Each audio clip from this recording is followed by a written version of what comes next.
Do you ever feel like your mind is just in a constant battle with anxiety? Well, you are not alone. But what if the problem isn't really the world, but the armor you're wearing to face it? I mean, it feels like it's coming from everywhere, doesn't it? There's just this constant, low-level hum of anxiety, this state of infinite worry that's almost become the background noise of our lives. You see the headlines, right? The markets go up and down, and it all feels so completely out of your hands.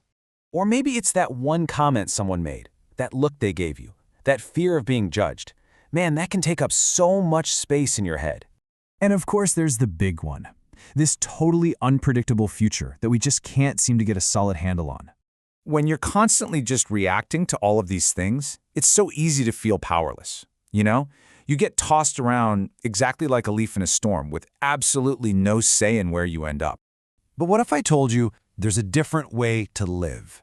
A kind of mental armor forged about 2,000 years ago by everyone from emperors to slaves, and it was designed to make you unshakable. It's called Stoicism, and we're about to unpack its 3 core pillars. All right, our first pillar. This is the foundation for everything else. It's all about a really simple but really profound shift in where you understand your true power lies. So the philosopher Epictetus taught this simple but kind of brutal truth. So much of our suffering, our unhappiness, it comes from one single mistake.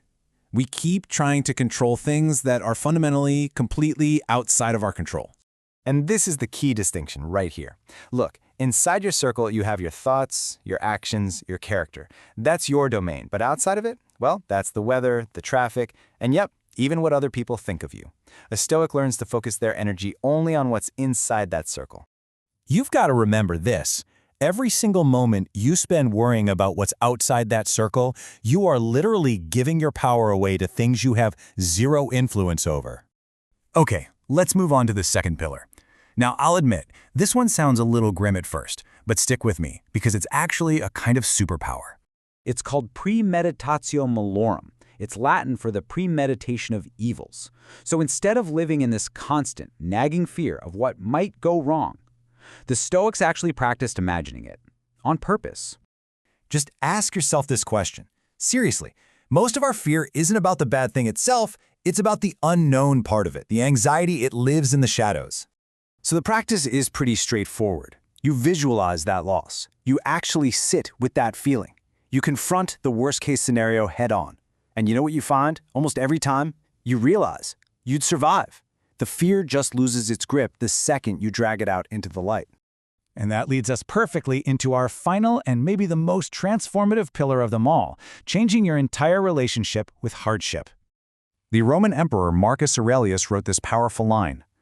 The idea is that a strong character doesn't just put up with challenges, it uses them as fuel. This is the whole idea behind Amor Fati, which means a love of one's fate. You know, most of us are taught to just get through tough times. Just tolerate them, wait for them to pass. But the Stoic approach is way more radical than that. It's about actively embracing challenges, seeing them not as interruptions to your life, but as a core part of your life's path. Because every single obstacle, every failure, every bit of bad luck, it's an opportunity. It's just more fuel for that fire. It's a chance to practice being more patient, more resilient, more wise. So what happens when you bring these 3 powerful pillars together? What does this Stoic transformation actually look like in our world today?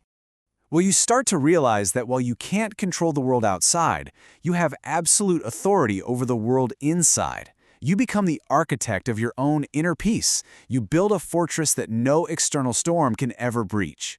And this leads to this really profound realization about what's really causing all your worry.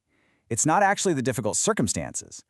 So much of our anxiety comes from the gap between reality and our expectation that life is supposed to be smooth and easy and predictable. Stoicism closes that gap. It teaches you to expect and even embrace the challenges. So I'll leave you with this. The circle of control. Expecting the worst or loving your fate. Which one of these ancient tools do you feel like you need most right now? Which pillar are you going to start building today?